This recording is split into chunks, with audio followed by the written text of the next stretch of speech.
तो हेलो दोस्तों, क्या हाल चाल। मैं सजल गुप्ता आपका फिर से स्वागत करता हूं अपनी इस नई वीडियो में। ठीक है, तो आज हम क्या करेंगे, 7.5 पूरी ख़त्म हो जाएगी हमारी। आज हम करेंगे क्वेश्चन नंबर 20, क्वेश्चन नंबर 21 और क्वेश्चन नंबर 23। ये मोस्ट इंपॉर्टेंट क्वेश्चन जो है, बस ये 3 ही रह गए हैं इस एक्सरसाइज में। बाकी सारे क्वेश्चन तो आप खुद कर ही लोगे। ठीक है, और मेरा चैनल सब्सक्राइब करो फटाफट से, पहले सब्सक्राइब करो, लाइक करो, अपने दोस्तों के साथ शेयर करो। आप पता नहीं करते ही नहीं है ना, थोड़ा सपोर्ट करो मेरे को ताकि मेरे को मोटिवेशन मिले। ठीक है, देखो ये क्वेश्चन है। ठीक है, अब ये वाला क्वेश्चन बहुत इंपॉर्टेंट है। ठीक है, इस टाइप का क्वेश्चन मैं एक और करा चुका हूँ आपको। ठीक है, तो आप मेरी वीडियोस को जाके देखना, आपको दिख जाएगा। तो अब इस क्वेश्चन में क्या है कि सर मेरे को ना ये मतलब उन पार्शियल फ्रैक्शन के जो 5 वो हैं फॉर्म, उस फॉर्म में से एक कोई फॉर्म नहीं दिख रही मुझे। ठीक है, तो मैं इसके अंदर क्या करूँगा सर, मैं इसको लेट करता हूँ कि सर x⁴ - 1 को एक बार t लेके देखता हूँ। मैं दिमाग में सोच रहा हूँ। ठीक है, तो मैंने इसको अगर टी लेट किया तो सर मुझे पता लगा कि सर ये 4x³ = dt/dx आएगा। ठीक है, और इधर से मेरे को क्या आ जाएगा, x³ dx = dt/4 लिख सकता हूँ मैं। अरे बोलो ना, समझ में आ रही है। तो यानी सर मुझे ना x³ चाहिए ऊपर। तो मैं इसके अंदर क्या चेंजेस करूँगा, देखो ये इस टाइप का क्वेश्चन मैं करा चुका हूँ, एक बार जाके देखना। ठीक है, तो मैं क्या करूँगा, इसके अंदर x³ से ऊपर नीचे मल्टीप्लाई डिवाइड कर देता हूँ। तो ये कुछ इस तरीके से बन जाएगा, x³ से ऊपर नीचे मल्टीप्लाई डिवाइड, तो x इंटू में x³ और क्या हो जाएगा मेरे पास x⁴ - 1। ठीक है, इंटीग्रल dx।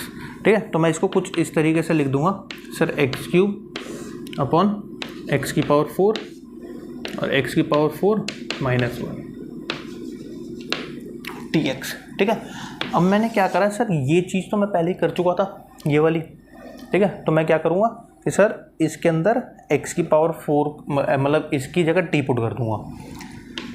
देखो ध्यान से, सर x³ और dx की जगह पे मैं क्या लिख सकता हूँ, x³ और dx की जगह पे dt/4 यानी 1/4 बाहर और dt as it is upon में।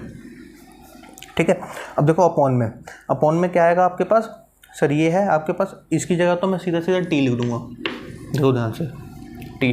ठीक है, अब इसकी वैल्यू निकालनी, इसकी वैल्यू मैं यहाँ से निकालूंगा। इसकी वैल्यू क्या आ जाएगी मेरे पास सर, x⁴ ठीक है = t+1 आ जाएगी कि नहीं आ जाएगी, यानी x⁴ की क्या होगी सर। ठीक है, अब मेरा ये बन गया बिल्कुल सिंपल फॉर्म में। अब मैं इसके अंदर क्या लगा देता हूँ, पार्शियल फ्रैक्शन। ठीक है, अब देखो इसमें पार्शियल फ्रैक्शन लगाते हैं। मैं इसको सपोज कर रहा हूँ 1/t t+1 = ठीक है, तो a/t प्लस b/t+1 ये आ गया आपके पास। ठीक है, अब इसको मैं कुछ इस तरीके से लिख लूँगा। ठीक है, मैंने इनका एलसीएम लिया और नीचे वाली टर्म कॉमन आ जाएगी ना, देख लो। चलो मैं कर ही देता हूँ।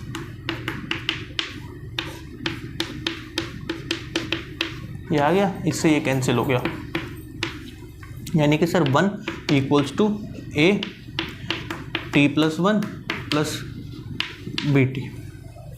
ठीक है, अब आपको क्या करना है कि सर इसके अंदर वैल्यूज पुट करनी है। ठीक है, a और b के लिए। तो मैं पहले t की वैल्यू क्या ले लेता हूँ, 0, क्योंकि मुझे ये 0 मिल जाएगा, और t की वैल्यू क्या ले लेता हूँ, -1।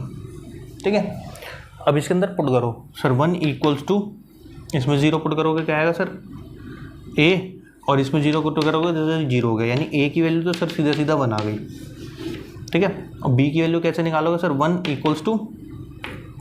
a, ये -1 और ये -1 +1 क्या हो जाएगा, 0 प्लस -b हो जाएगा ये, क्योंकि इसमें -1 पुट करोगे तो -b हो गया। ठीक है, तो b की वैल्यू क्या आ गई आपके पास, -1, a की आ गई और b की आ गई। ठीक है, अब इन दोनों की वैल्यूज इसमें पुट करो। देखो ध्यान से, अब इन दोनों की वैल्यूज इसमें पुट करूँगा इस वाले में, तो 1/t t+1 = अब a की वैल्यू हमारे पास क्या आई थी सर, 1/t प्लस, अच्छा ये माइनस का है तो क्या हो जाएगा, -1/t+1। ठीक है ना, अब देखो मुझे क्या करना था सर, इसका इंटीग्रेशन फाइंड करना था, ठीक है, और 1/4 से मल्टीप्लाई dt, ठीक है। तो मुझे इनका भी इंटीग्रेशन करना है, ठीक है, और 1/4 से इनका भी मल्टीप्लिकेशन करना है और dt करना है। इतनी बात आपको क्लियर हुई होगी, ठीक है। अब देखो सर, अगर मैं इसका अब डिफरेंस मतलब इंटीग्रेशन करूँ तो सर 1/4 इसका क्या आ जाएगा सर log t माइनस इसका क्या हो जाएगा log t+1 और क्या आ जाएगा प्लस का c। इतना आपको इंटीग्रेशन समझ में आया होगा। अब देखो ध्यान से सर 1/4, ठीक है, log m minus log n, ठीक है, क्या बोल रहा हूँ मैं, log m minus log n equals to मेरे पास क्या होता है सर log m/n के इक्वल होता है। ये प्रॉपर्टी आपने पढ़ी होगी, तो मैं इसको ऐसे लिख सकता हूँ log t/t+1 प्लस c, ठीक है। अब इसमें वैल्यूज पुट कर दो t की, तो क्या आ जाएगा log t क्या था आपके पास x⁴ - 1, ठीक है, और t+1 क्या था आपके पास x⁴ प्लस c। तो ये आपके पास क्या आ गया, फुल एंड फाइनल आंसर आ गया। चेक करो इसको। अब चलते हैं नेक्स्ट क्वेश्चन पे। अब देखो ये वाला क्वेश्चन है, ठीक है, क्वेश्चन नंबर 21, ठीक है। अब ये इम्पॉर्टेंट क्यों है, क्योंकि सर इसमें ना बच्चे गलती कर देते हैं।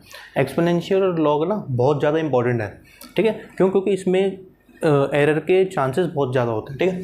तो इसमें आप क्या करोगे सर, अगर आप ध्यान से देखो कि अगर मैं नीचे वाले का इंटीग्रेशन ले लूँ, मतलब डिफ्रेंशिएट करूँ इसको with respect to x t मान के, तो क्या आएगा सर मेरे पास ex = dt/dx, और मेरे को क्या करना पड़ेगा ex dx = dt लिख सकता हूँ मैं। देखो कॉन्सेप्ट आपको क्लियर रखना है अपना, ठीक है। तो यानी सर मुझे ना ex ऊपर चाहिए, तो मैं ex से ऊपर नीचे क्या कर दूंगा, मल्टीप्लाई डिवाइड, तो ex अपॉन में ex -1 हो जाएगा ये, देखो ध्यान से, ठीक है।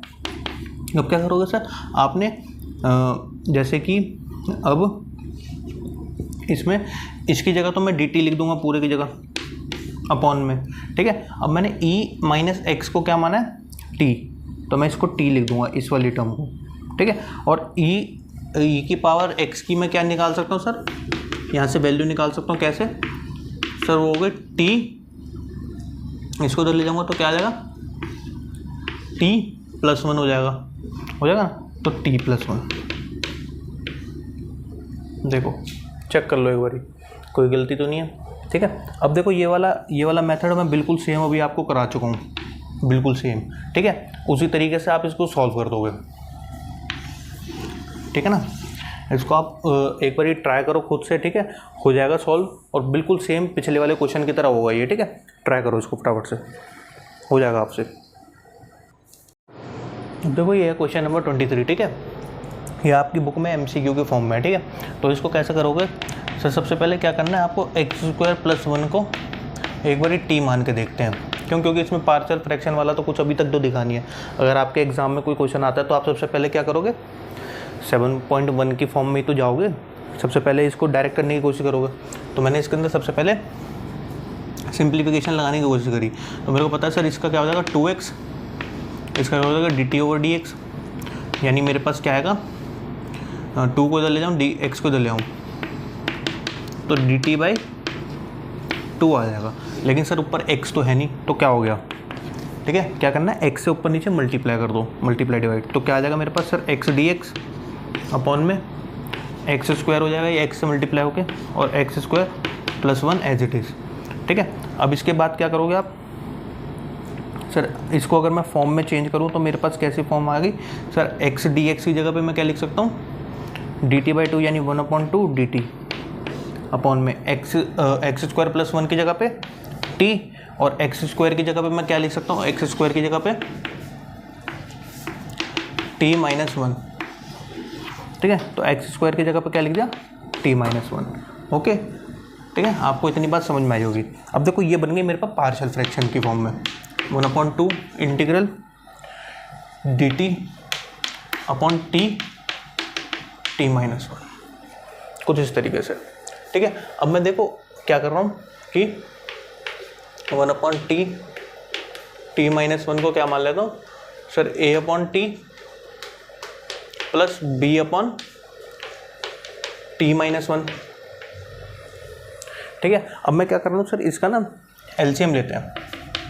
1/t-1 equals to a t-1 plus bt upon में t-1, इससे ये कैंसिल हुआ, यानी 1 is equals to a t-1 plus bt, ठीक है। अब देखो सर, इसको जीरो बनाने के लिए मुझे एक t की वैल्यू क्या रखनी पड़ेगी, 1 रखनी पड़ेगी, तभी मेरे पास b बचेगा, और b को जीरो करने के लिए क्या रखना पड़ेगा, 0, ठीक है। इससे समझ लो, चाहे ऐसे समझ लो, जैसे मर्जी समझ लो, या फिर इसको अंदर मल्टीप्लाई करके कोफिशिएंट कंपेयर करके कर लो, जैसे आपका दिल करता है। इसके अंदर करोगे 1 इक्वल्स टू ये 0 हो गया प्लस b, ठीक है।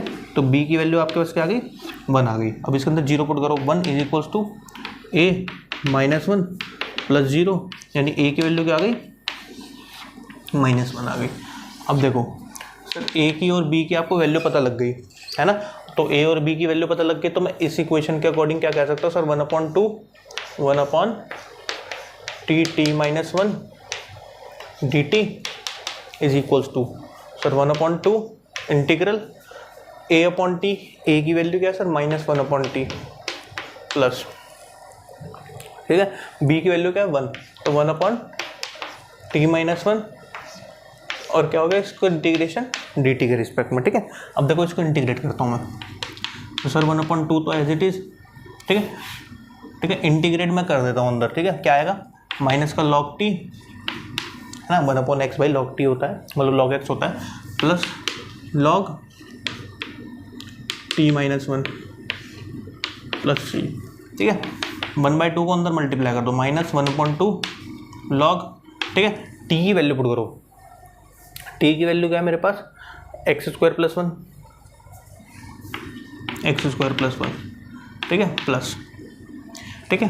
अब t-1 की वैल्यू क्या है, x² प्लस 1/2 log x² और प्लस में c, ठीक है। अब देखो सर, माइनस का 1/2 log x² plus 1 as it is. अब देखो मैं इसका x² है ना, तो मैं कुछ इसको ऐसे लिख सकता हूँ, 2/2 log x प्लस c।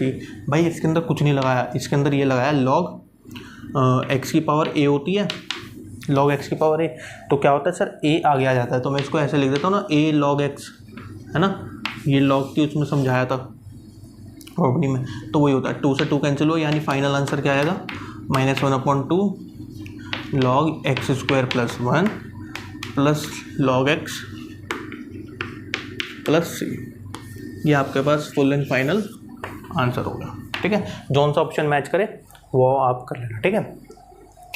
तो आज की वीडियो यहीं तक ही रखते हैं, ठीक है। अब आपकी एक्सरसाइज 7.5 खत्म हो गई। अब नेक्स्ट में क्या शुरू करूँगा, इंट्रोडक्शन ऑफ एक्सरसाइज 7.6, ठीक है। तो आई होप सो कि आपको वीडियोस अच्छी लग रही हो। अगर आपको वीडियोस अच्छी लग रही हो तो प्लीज़ अपने दोस्तों के साथ शेयर करें, सब्सक्राइब करें, है ना, और लाइक करें वीडियो को। Thank you.